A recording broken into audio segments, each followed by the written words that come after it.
나무가 열매를 맺기 전에 꽃을 피웁니다. 그런데 봄철에 예쁘게 피어난 꽃들이 모든 열매를 맺는 것은 아닙니다. 조나단 에드워즈는 우리가 신앙 고백을 하는 것은 마치 봄철에 꽃을 피우는 것과 같다고 했습니다. 그런데 모든 신앙 고백을 하는 사람들이 다 열매를 맺지는 않는다라고 얘기를 했어요. 그래서 신앙의 진위는 꽃의 아름다운 색깔이나 향기가 아니라 그 후에 나타나는 성숙의 열매로 판단해야 된다라고 얘기를 했습니다. 조나단 에드워즈와 함께 대각성 부흥을 이끌었던 조지 휘필드 역시 누군가가 회심했다는 보고를 들었을 때 그가 말하기를 그들 중에는 기쁨으로 말씀을 받지만 곧 시들어지는 돌짝밭 청중이 심히 많기에 열매로 그 나무를 알게 될 때까지는 판단을 보류하겠다라고 얘기를 했습니다. 그러니까 신앙 고백이 얼마나 감동적이고 어떤 체험이 있었는가 보다도 그 이후에 열매를 봐야 알겠다는 것입니다. 근데 그들이 그렇게 얘기하는 데는 이유가 있어요. 그 조나단 에드워즈가 미국 대각성 부흥운동의 이제 선구자입니다. 그가 심우하던 노샘프턴 교회에서 부흥이 시작이 되었어요. 노샘프턴 지역의 주민이 한 1200명 정도 살고 있는 마을이었는데 그 주민의 거의 95% 이상이 다 회심을 하고 주님 앞에 나왔습니다. 죄를 고백하게 되고 서로의 불의와 다툼이 사라지고 선술집이 텅텅 비게 되고 그러한 부흥의 물결이 주변의 뉴 잉글랜드 지역으로 다 퍼져나가게 되었어요. 그런데 이러한 놀라운 부흥 운동을 통해서 영적인 큰 은혜가 지나간 이후에 영적인 체험을 했다고 하는 사람들 중에 많은 사람들이 열매가 없는 광신주의로 빠지게 되는 일을 보게 된 것입니다. 그것을 보면서 조나단 에드워즈가 그 어떤 은혜의 체험이나 성령의 신비한 체험이 있어도 삶의 열매가 나타나기 전에는 판단을 보류하게 된 것이죠. 근데 여러분, 이것이 바로 오늘 야고보서가 강조하는 내용이기도 한 것입니다.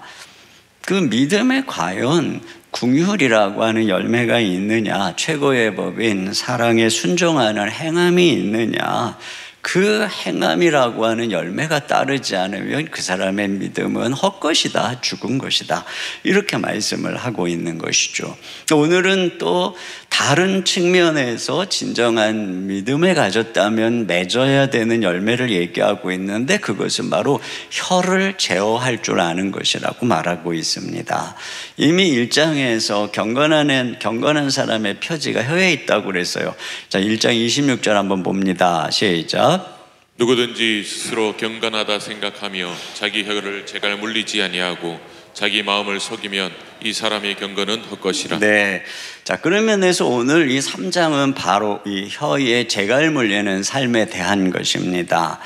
근데 우리가 주목하는 것은 좋은 말을 하라고 하는 권면보다는 이 신자의 혀에 제갈을 물려야 한다라고 하는 권면이에요. 우리가 맺어야 되는 순종의 열매는 입술을 제어할 줄 알아야 된다는 것입니다. 그래서 1장에서도 야고보는 말하기는 더디하며 성내기도 더디하라, 이렇게 말씀한 바가 있습니다. 그러니까 혀에 대해서 말할 때에 이 억제에 초점이 있어요. 그러니까 성경에 많은 권면도 그렇습니다. 잠언 10장 19절입니다. 시작. 말이 많으면 허물을 면하기 어려우나 그 입술을 제어하는 자는 지혜가 있느니라. 네. 자, 그래서 오늘 본문도 어떻게 시작을 하냐면은 너희가 선생이 가급적 많이 되지 말라고 말하고 있어요. 1절 다시 한번 읽습니다. 시작. 내 형제들아 너희는 선생된 우리가 더 큰 심판을 받을 줄 알고 선생이 많이 되지 말라. 네. 왜냐하면 이제 선생은 아무래도 말을 많이 해야 되니까 말의 실수를 할 수 있기 때문에 그런 것입니다. 그러니까 신자는 혀를 많이 사용하려고 하기보다는 혀에 재갈을 물릴 줄 알아야 된다는 것입니다. 근데 이것은 입을 다물고 입을 열어야 되는, 또 가르쳐야 되는 이러한 순종도 하지 말라, 그런 의미는 아닙니다. 은혜 받았다고 아직 누구를 가르칠 만한 성숙한 자리에 있는 것도 아닌데 앞에서 말하는 게 근사해 보이니까 남을 가르치려고 섣불리 하지 말라는 것입니다. 자칫잘못하면은 그 말로 심판을 받기 때문에 그렇다는 것이죠. 이 부흥운동에 준 좋은 영향이 많지만 부작용 중에 하나가 뭐였느냐면은 성령의 은혜를 경험했다고 신학교 교육을 제대로 받지 못하고 성경을 온전히 알지도 못하는 평신도들이 성령님이 다 가르쳐 주신다고 설교를 하는 문제들이 생겨난 것입니다. 그런데 정작 이 미국 대각성 부흥운동의 시초가 된 조나단 에드워즈는 말을 유창하게 하는 부흥사가 아니었어요. 그는 하루에 13시간씩 연구하고 말씀을 연구하고 기도하는 사람이었습니다. 설교할 때마다 처음부터 끝까지 원고를 다 쓰고 그렇게 말할 것을 오랜 시간 동안 준비하는 사람이었습니다. 그 당시만 해도요, 영국이나 미국에서 목사가 되었던 많은 사람들은 최고 학부를 공부하고 모든 학문 준비가 된 이후에 신학을 공부를 했습니다. 그래서 웨슬리도 옥스퍼드 출신이잖아요. 조나단 에드워즈는 예일대를 수석으로 졸업했고 그의 아버지 디모데 에드워즈는 하버드 출신 목사였어요. 그의 외할아버지는 논세프턴 교회에 이제 그가 후임으로 갔는데 하버드 석사 출신이었습니다. 그렇게 성경을 깊이 연구할 수 있는 자질을 갖춘 그들이 하나님의 성령의 은혜 속에서 말씀을 진실하게 대할 때, 또 선포할 때 이런 놀라운 대각성 부흥운동이 일어난 것이죠. 꼭 무슨 명문대나 엘리트만이 목사가 되어야 된다는 말이 아니죠. 하나님은 무디 같은 구두수성공도 사용하셨어요. 그런데 유의해야 될 것은 은혜 받았다고 준비 없이 목사가 되고 가르칠 때 그로 말미암는 이 말에 의해서 모든 설교에서 교회가 정해지기 때문에 교회의 세속화와 말씀에서 벗어난 무속적이고 종교적인 신앙을 만들어내는 모든 책임을 다 그 사람이 져야 된다는 것입니다. 훗날 한국교회의 기복신앙과 율법화와 세속화에 대해서 하나님께서는 하나님 말씀을 온전히 가르치지 못한 목사들, 교사들의 말에 대해서 하나님이 심판하실 것입니다. 자신의 혀조차 온전히 다룰 줄 모르는 말장이 같은 목사들을 하나님은 먼저 책망하실 것입니다. 그러면 왜 야고보는 이 혀에 대해서 재갈을 물리고 제어하는 것이 우리가 맺어야 되는 우선적인 열매라고 얘기를 하는가 한번 생각해 보려고 합니다. 첫째로는 혀가 온몸을 제어하기 때문에 그렇습니다. 2절입니다. 시작. 우리가 다 실수가 많으니 만일 말에 실수가 없는 자라면 곧 온전한 사람이라 능히 온몸도 굴레 씌우리라. 네, 말에 실수가 없으면 온전한 사람이 된다라고 말합니다. 이 말씀을 우리가 거꾸로 온전해지면 말에 실수를 하지 않는다라고 이해하면 안 됩니다. 물론 그것도 맞는 말이지만 야고보가 말하는 순서는 성숙해지면 말에 실수를 안 한다가 아니라 말에 실수가 없으면 온전해진다라고 하는 것입니다. 왜 그러냐면 그 다음에 이렇게 나오죠. 능히 온몸도 굴레 씌우리라. 그가 하는 말이 온몸을 굴레 씌운다, 제어하기 때문에 그렇다는 것입니다. 그래서 그가 예를 들죠. 첫째로는 이 말의 재갈의 예를 듭니다. 3절입니다. 시작.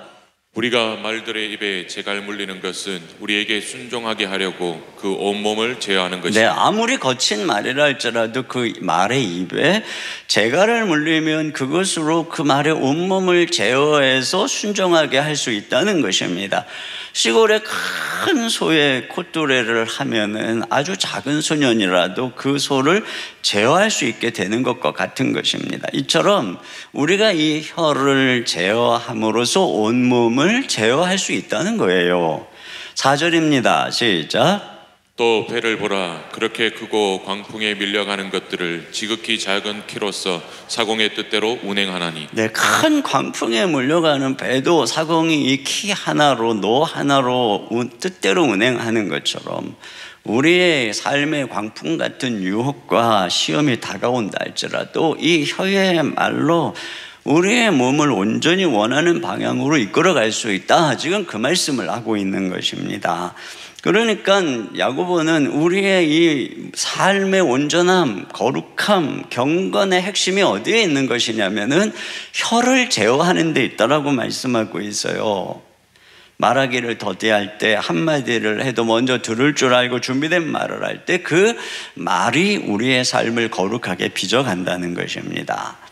보통 사람들은 어휘력이 사람들의 성공을 결정한다고 합니다. 하버드 대학에서 실시한 조사에 따르면 직업을 가릴 것 없이 자기 일에 성공한 사람들은 비록 초등학교밖에 졸업을 못했어도 그가 가진 어학의 이 어휘력은 하버드 대학원 1학년 수준이라고 얘기를 합니다.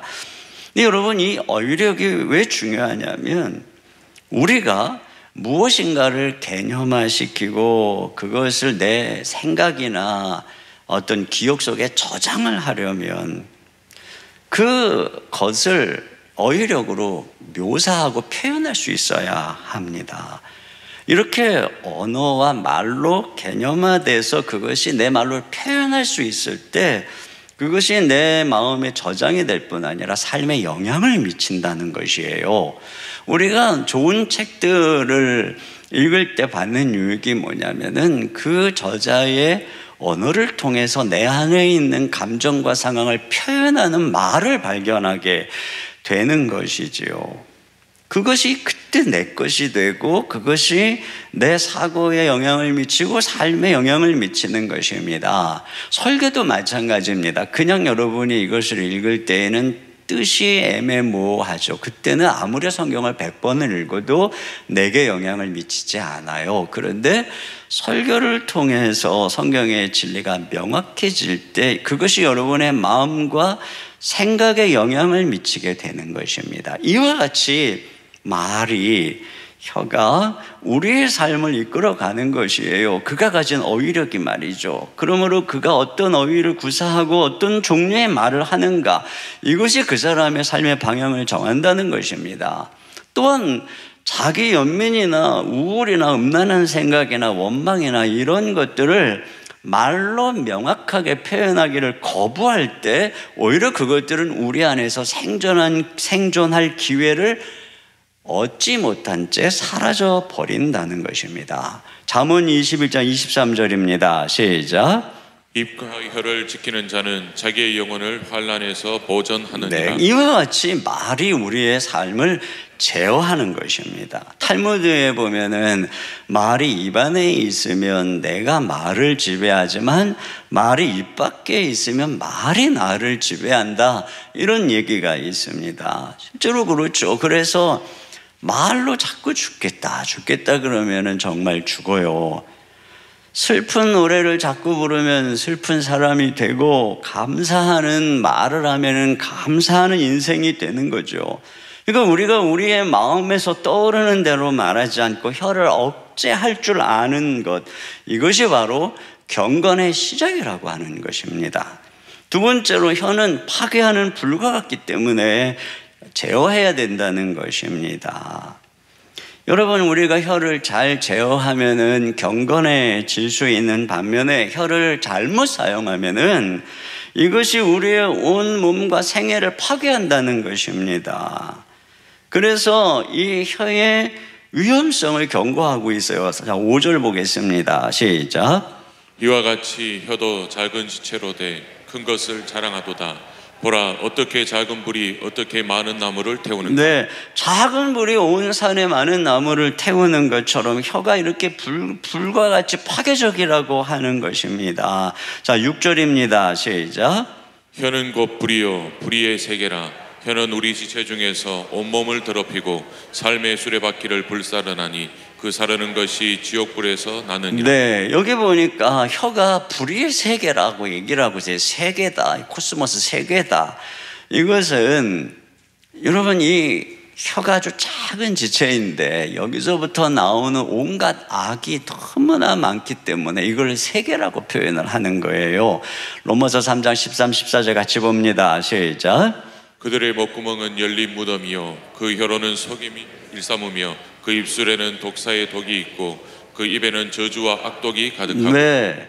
자, 그러면서 동시에 이 혀가 어떻게 하느냐, 온몸을 더럽히고 삶의 수레바퀴를 불사른다라고 얘기를 하고 있습니다. 이 혀가 온몸을 더럽힌다는 것이죠. 여러분, 아직 그 혀를 제어할 줄 모르는 어린아이에게 아이스크림을 주면 입에서 흘러내려가지고 온 옷을 다 더럽히는 것처럼 혀를 제어할 줄 모르는 사람은 그 말로 자기를 천박하게 더럽히는 것입니다. 그리고 삶의 수레바퀴를 불사른다라고 합니다. 이 삶의 수레바퀴, 삶의 어떤 사이클이라고 번역을 할 수 있는데, 칼빈은 이것을 이렇게 얘기를 했어요. 다른 악은 나이가 들고 시간이 지나면 고쳐지고 없어진다. 그러나 혀의 영향력은 죽을 때까지 없어지지 않고 인생 전체를 더럽힌다. 이런 얘기를 했습니다. 여러분, 어린아이가 아이스크림을 먹다가 옷을 더럽히는 것은 아이가 크고 나이가 먹으면은 고쳐집니다. 그런데 이게 말을 흘려서 자기를 더럽히는 못된 습관은 죽을 때까지 고쳐지지 않는다는 것이에요. 그래서 노인이라 할지라도 그 입술에 제어되지 않고 다른 말하기 좋아하는 경우들이 얼마나 많습니까? 그래서 그 말로 인해서 인생 전체가 망가져 버린다라고 하는 것입니다. 그런데 여기 생의 수레바퀴, 삶의 수레바퀴를 삶을 굴러가게 하는 인생의 수레바퀴로 이해할 수 있습니다. 여러분, 우리의 인생을 굴러가게 하는 수레바퀴가 무엇입니까? 그것은 바로 가족, 친구, 이웃, 직장의 모든 관계들입니다. 그런데 우리의 이 제어되지 않는 혀가 그 관계, 이 소중한 관계들을 불살라버리는 것입니다. 우리가 말로 상처를 주는 사람들 다 가까이에 있는 사람들입니다. 없어서는 안 되는 소중한 사람들에게 함부로 말을 해서 상처를 주고, 그래서 다 등을 돌리고 떠나가 버리게 되면 결국 인생의 이 수레바퀴가 다 불타버리고 없어지니까 삶이 어떻게 돼버리겠습니까? 그러니까 우리의 삶을 망가뜨리는 죽음이 바로 혀라고 하는 것이죠. 자, 그런데 6절 하반절에 보니까 그 사르는 것이 지옥불에서 나느니라 이렇게 얘기를 합니다. 이 혀가 자기의 힘을 끌어오는 이 힘의 근원이 지옥이라고 말하고 있습니다. 여러분, 지옥에서 타오르는 불은 불 중에서 가장 끔찍한 고통을 주는 불입니다. 그러니까 함부로 화가 나갖고 막 쏟아내는 그 말은 지옥불과 같다는 것입니다. 그래서 그 불에 데인 사람은 지옥 같은 고통을 경험하는 것입니다. 그가 내뱉은 한마디에 영혼이 지옥의 고통을 겪는 거예요. 그러니까 상처를 받고 병들고 우울증에 걸리고 심지어는 목숨을 끊는 데까지 가게 되는 것입니다. 그런데 문제는 뭐냐면 이런 지옥불을 자기 가족에게, 사랑하는 자녀들에게 퍼붓는다는 것이죠. 그러니까는 이렇게 혀를 제어하지 못하면은 내 인생과 내 소중한 가정을 다 파괴하게 된다는 것이에요. 그리고 또한 이것은 혀의 운명을 예고하는 것입니다. 인간이 혀로 지옥불을 내뿜는다라고 하는 것은 그 안에 지옥과 같은 끔찍한 악이, 즉 불의의 세계가 있음을 보여주는 것이죠. 그러니까 타락한 인간의 내면을 바로 혀가 보여주는 것입니다. 그래서 다른 번역 성경들은 이 구절을 어떻게 번역을 했냐면, 표준 세번역 같은 경우에 이렇게 번역을 했어요. 마지막에는 혀도 지옥불에 타버립니다. 이렇게 번역했어요. 그러니까 이 혀가 악으로 내 모든 삶을 더럽히고 생의 수레바퀴를 다 불살라버린 후에는 결국은 자기도 지옥불에 불타버리게 될 것이다 라고 말하고 있는 것입니다. 여러분, 인간이 자기의 말로 다른 사람들에게 지옥불과 같은 고통을 쏟아낸다는 것은 장차 그 사람이 다른 사람을 고통스럽게 한 그 지옥불의 운명에 처할 것임을 예고하는 것입니다. 왜냐하면 인간은 자기가 하는 행동대로 보응을 받을 것이기 때문에 그렇습니다. 근데 우리는 우리 자신이 다른 사람에게 미친 고통을 잘 몰라요. 우리가 한 말이 어떻게 사람들에게 아픔과 상처를 주었는지, 그 아픔이 뭔지 잘 모르고, 동시에 어미하신 하나님은 우리의 이러한 죄에 대해서 어떻게 진노하고 있는지 우리는 영적으로 무감각해서 잘 모릅니다. 남편이 아내에게 무심코 던진 무시하는 한마디로 아내가 밤새 잠을 못 자고 눈물 짓고 속앓이하는 것을 남편은 모르고 그냥 쿨쿨 잠이 들어서 몰라요. 그리고 그렇게 하나님의 사랑하는 딸의 마음에 상처를 준 그것에 대해서 하나님이 얼마나 진노하고 계신지도 모르고 아침에 일어나서 직장 잘 가요. 그러나 여러분, 우리가 누군가를 무시하고 깔보고 낄낄거리고 수근거리고 이간질하고 뒷담화하고 비웃고 모욕하고 저질스러운 욕을 하고 저주하고 용가리처럼 분노를 내뿜는 그 지옥불로 인해서 상대가 경험하는 그 쓰라림과 아픔, 이것에 1000배 만배의 강도로 하나님께서 우리에게 진노하고 계신다는 사실을 우리가 기억해야 합니다. 하나님께서는 우리가 한 모든 말에 대해서 심판할 것이고, 형제에게 라가라 미련한 놈이라 해도 지옥불에 떨어질 것이라고 예수님께서 말씀하셨습니다. 여러분, 이 혀가 바로 우리의 상태를 보여주는 것이에요. 한의원에 가면 혀 한번 내밀어 보세요. 그 혀를 통해서 우리의 건강의 상태를 알듯이 어떤 사람의 이 말이 그 사람의 이 내면의 타락을 적나라하게 보여주는 것입니다. 그러므로 혀를 제어하지 못하면 혀가 온몸을 더럽히고 불살라버리고 결국에는 이 혀가 우리의 온몸을 이끌고 지옥불로 들어가게 될 것이라고 말씀하고 있는 것입니다. 그런데 세 번째로, 이런 상황을 뻔히 경험하면서도 문제는 혀를 능히 길들일 수 없다는 데 문제가 있습니다. 자, 7절 8절 같이 봅니다. 시작. 여러 종류의 짐승과 새와 벌레와 바다의 생물은 다 사람이 길들일 수 있고 길들여 왔거니와 혀는 능히 길들일 사람이 없나니 쉬지 아니하는 악이요 죽이는 독이 가득한 것이라. 네, 우리는 우리의 혀로 나의 소중한 사람을 파괴하고 또 나를 더럽힌다는 것을 보면서 그러지 말아야 되겠다 이렇게 결심을 하는데, 문제는 뭐냐면 혀가 길들여지지 않는다는 거예요. 마치 그 망망대해의 배 안에 자기를 돌봐주고 먹여주는, 보호해주는 주인을 이 맹수가 어느 날 물어서 잡아먹는 것과 같습니다. 그러면 결국은 맹수도 굶어 죽겠죠. 근데 왜 그 맹수는 그런 어리석은 짓을 합니까? 자기 안에 길들일 수 없는 맹수의 야성 때문에 자기도 모르게 그렇게 물어뜯어서 죽이는 것입니다. 이것처럼 우리는 우리가 하는 말이 그 소중한 사람에게 상처를 주고 그게 나에게 피해를 입힌다는 것을 알면서도, 그리고 후회하면서도 우리 안에 있는 죄성으로 말미암아 그 혀가 어느 날 이 맹수가 물어뜯듯이 상대방을 향해서 불을 쏟아낸다는 것이에요. 그래서 이 혀를 향해서 쉬지 아니하는 악이라고 얘기하고 있습니다. 화산이 이글이글 타올라서 연기를 뿜고 있으면 언제든지 폭발할 가능성이 있는 것처럼 우리의 지금 이 혀의 상태가 그렇다는 것이죠.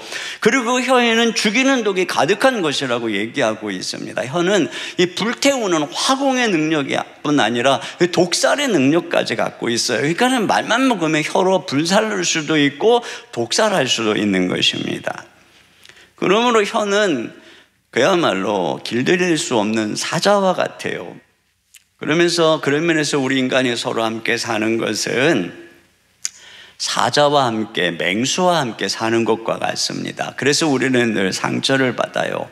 사나운 개와 함께 살면서 여기저기 물리듯이 부모, 배우자, 자녀라는 맹수 용가리에게 물리고 대이고 상처를 받는 것입니다.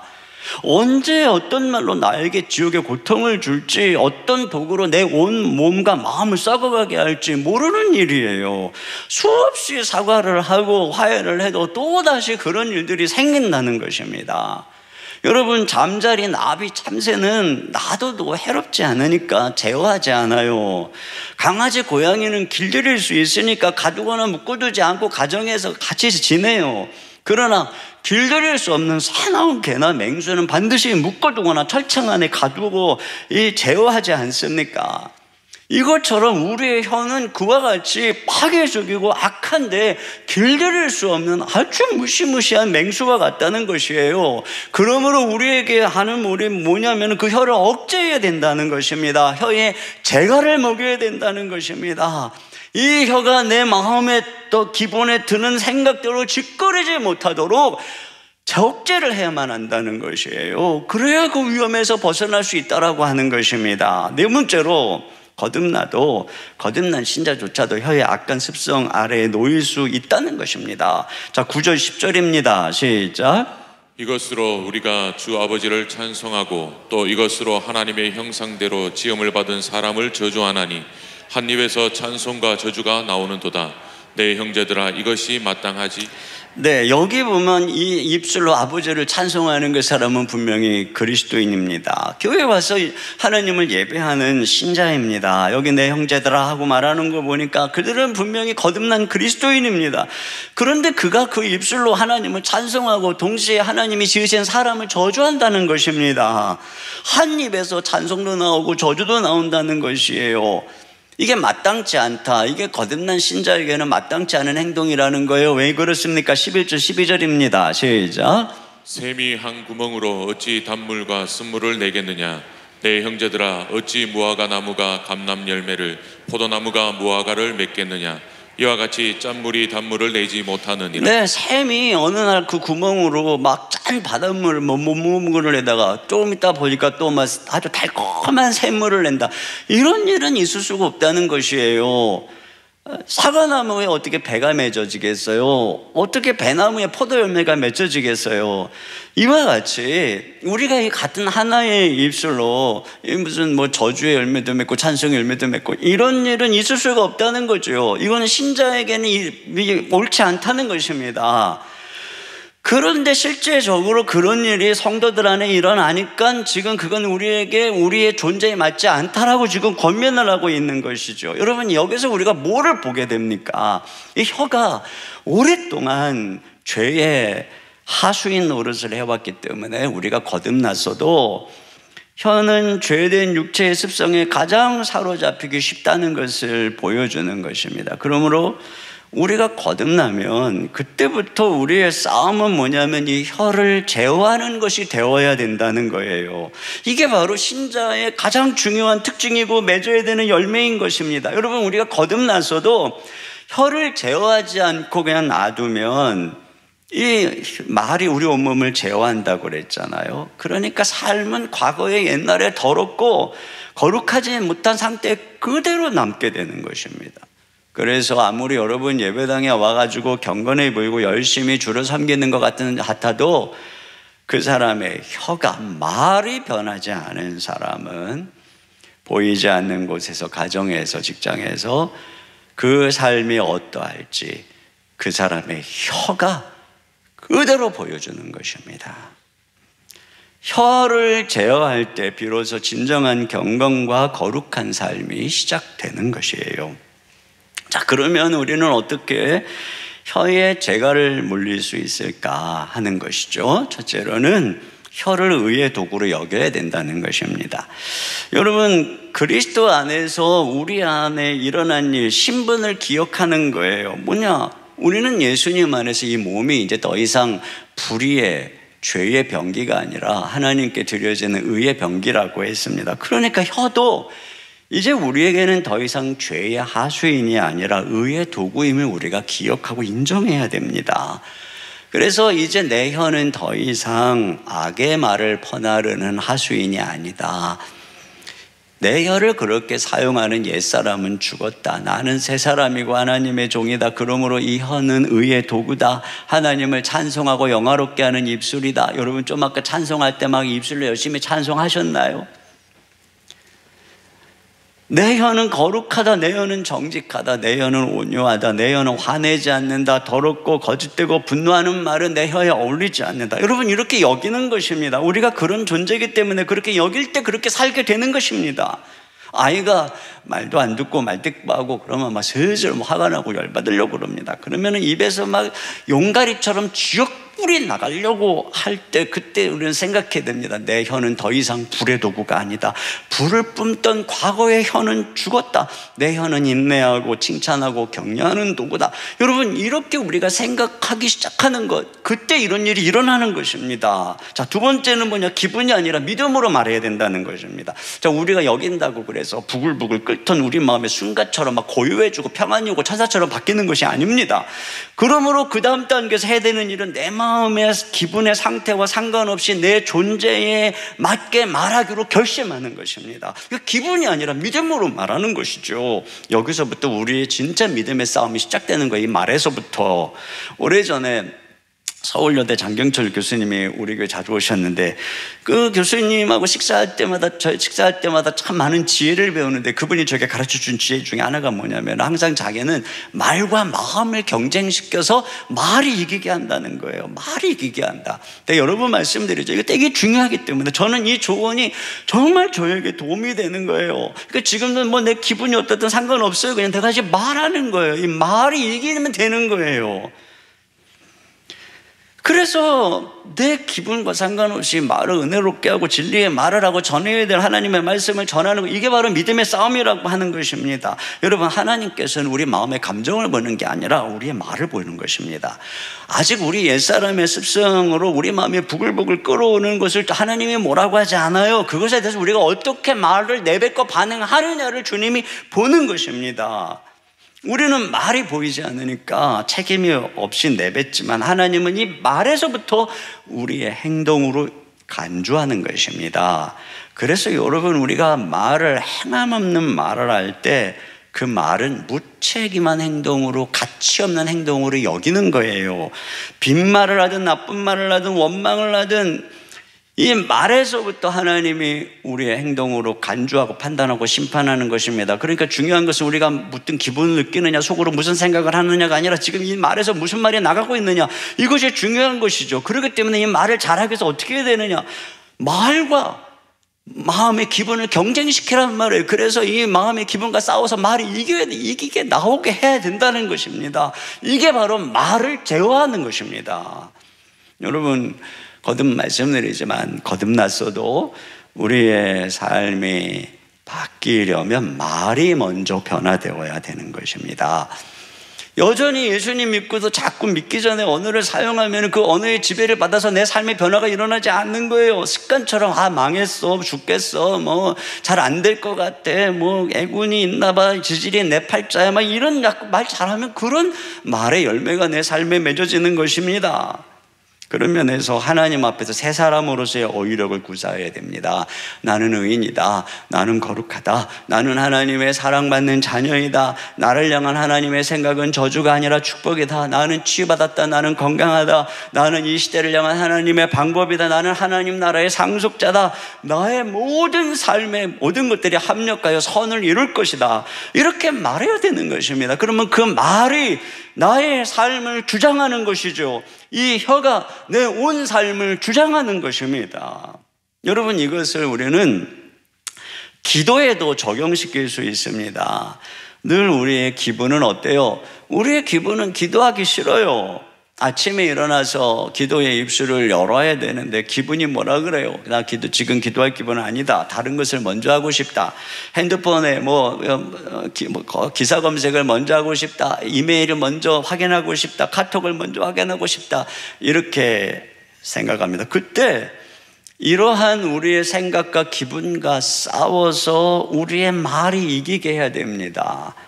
그래서 우리가 입술을 열어서 주님 앞에 무릎을 꿇고 하나님 아버지를 부르면서 기도하는 거죠.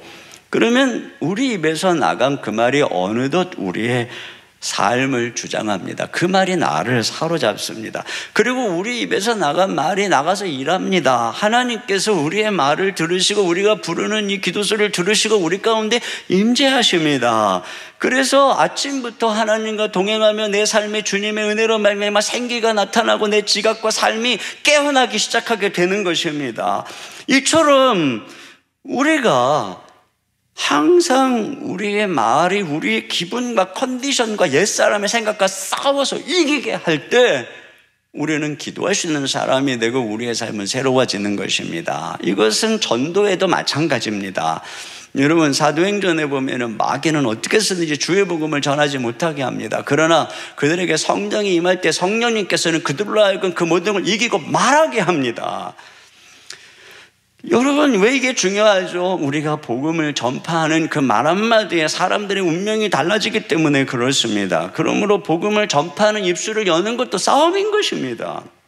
우리의 혀는 주님에 의해 도구라고 했어요. 그러므로 입술을 열어서 복음을 전파하도록 우리 입술에 담아주신 것이 사명을 주신 것입니다. 사람들이 구원을 받으려면 예수님을 믿어야 됩니다. 예수님을 믿으려면 복음을 들어야 됩니다. 복음을 들으려면 누군가가 전해야 되는 것입니다. 전하려면 우리가 입술을 열어야 되는 것입니다. 입술을 열려면 내 마음에 열지 못하게 하는 기분과 싸워서 이겨야 되는 것입니다. 그런데 내가 복음을 전하는 입술을, 초청하는 입술을 열지 않는다는 것은 그 사람이 지금 마귀에게 지고 있다는 것이에요. 우리가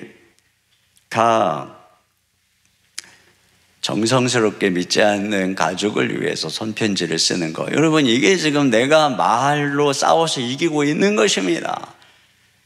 그래서 마음의 생각과 부모님을 향한 사랑과 믿지 않는 친구, 이웃, 형제들을 위해서 그것들을 전달해 줄 때 그 말이 나가서 일하는 것입니다.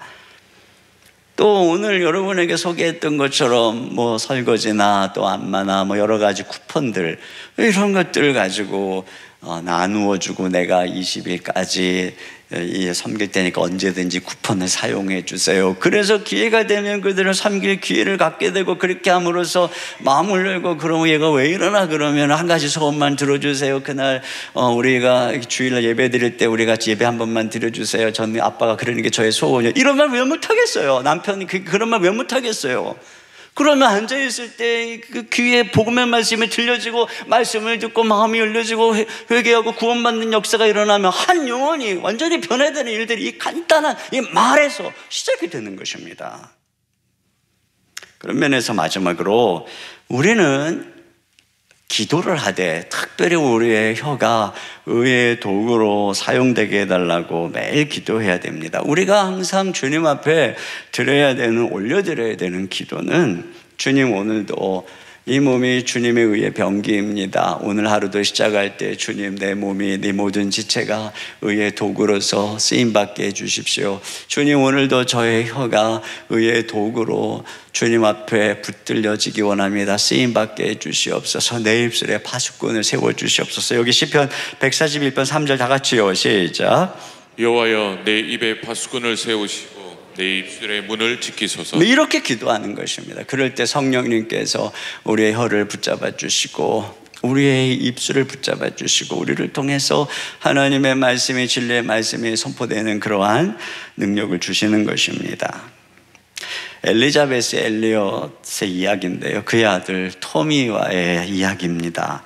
엘리자베스는 어린 아들 토미에게, 야, 너 장난감을 가지고 놀고 나서 반드시 정리해 놓아야 된다, 그렇게 여러 번 교육을 시켰어요. 어느 날 토미가 장난감을 막 가지고 놀다가 보니까 어느덧 피아노를 연습할 시간이 된 거예요. 그래가지고 장난감을 정리하지 않은 채 피아노를 막 연습을 하는데, 그가 찬양을 연습을 하고 있어서 예수님을 찬양하는. 그런데 이제 엄마가 와서 보니까 장난감은 그냥 바닥에 널브러져 있는데 지금 피아노를 연습하고 있는 거예요. 그러니까 너 장난감을 정리하지 않았구나. 그랬더니 토미가 이렇게 얘기를 했대요. 엄마, 나 지금 예수님을 찬양하고 있어요. 이렇게 얘기를 했다는 거예요. 그러니까 엄마가 이렇게 얘기를 했어요. 토미야, 순종하지 않으면 찬양해도 소용없다. 이런 얘기를 했어요. 순종하지 않으면 찬양해도 소용없다. 여러분, 이게 얼마나 정확한 말입니까? 우리가 혀에 재갈을 물리는 이 가장 기본적 순종이죠. 내 입술의 말을 제어하는 일을 하지 않으면 찬양해도 소용없다. 그렇잖아요. 네가 형제를 비방하고 뒷담화를 하고 네가 말을 함부로 해서 가족에게 상처를 주고 그랬다면 네가 지금 오늘 하나님께 드리는 예배, 찬송 헛된 거야. 소용없어. 이렇게 말씀하는 것이죠. 그래서 혀를 재갈 물리지 않으면 그 경건이 헛되다라고 이미 말하고 있지 않았습니까? 그러나 우리가 이 혀를 아름답게 제어하는 그러한 순종의 열매를 드릴 때 하나님은 오늘 우리의 찬송과 우리의 경건을 받으시고 하나님이 복을 주시는 것입니다. 그러니까 우리가 하나님께 복을 받는 일이 어디서부터 시작이 됐느냐? 혀를 제어하는 데서부터요. 베드로전서 3장 10절입니다. 시작. 그러므로 생명을 사랑하고 좋은 날 보기를 원하는 자는 혀를 금하여 악한 말을 그치며 그 입술로 거짓말 하지 말고. 네, 그렇습니다. 이 혀를 제어하는 데서부터 하나님께서 우리의 삶을 축복해 주기 시작하는 거예요. 저와 여러분이 혀를 제어해서 날마다 경건하고 성숙하고 온전한 그리스도를 닮은 사람으로 변화돼요. 주님의 축복의 통로로 쓰임받기를 주님의 이름으로 축원합니다. 우리 시간에 같이 드리고 싶은 찬양은요, 나의 입술의 모든 말과 나의 마음의 묵상이 주께 연락되기를 원하네. 이 찬양을 좀 드렸으면 좋겠어요. 우리가 기도하는 마음으로 주님, 내 입술의 모든 말들이, 그리고 내가 마음에서 주께 묵상하는 모든 것들이 다 주님이 받으시는 제사가 되기를 원합니다. 여러분, 이게 진짜 우리 삶으로 드리는 제사잖아요. 우리 그런 그 고백을 가지고 기도하는 마음으로 이 찬양을 드리도록 하겠습니다.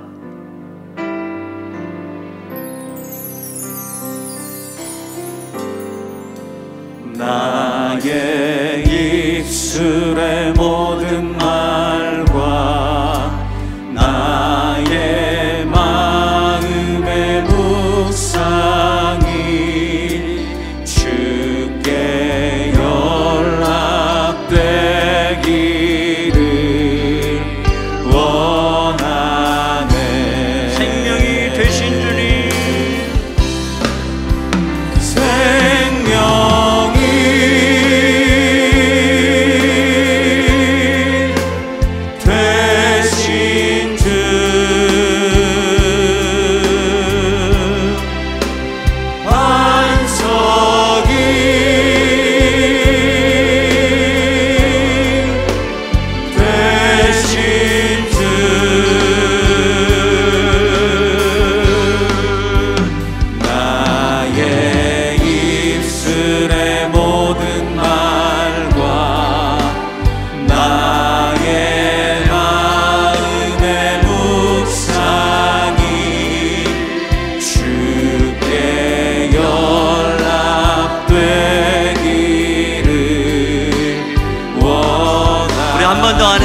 더 빠르게 찬양하겠습니다. 나의 입술의 모든 말과 나의 마음의 묵상이 주께 연락되기를 원하네. 소망이 되신 주, 소망이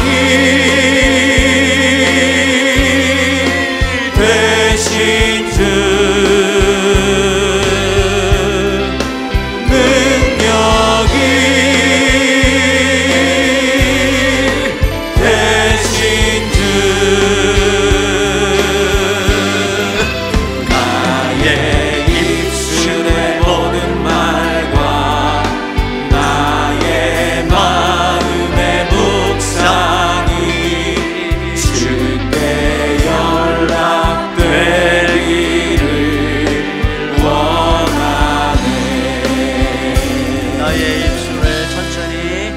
나의 입술의 모든 말과 나의 마음의 묵상이 주께 연락되기를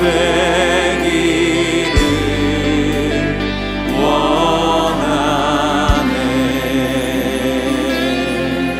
우리 이 시간에 함께 기도할 텐데 우리 기도 제목을 같이 한번 읽었으면 좋겠어요. 우리 기도 제목을 읽고 끝에 아멘 이렇게 하면서 기도하는 마음으로 자 기도 제목 한번 읽어보겠습니다. 첫 번째 시작.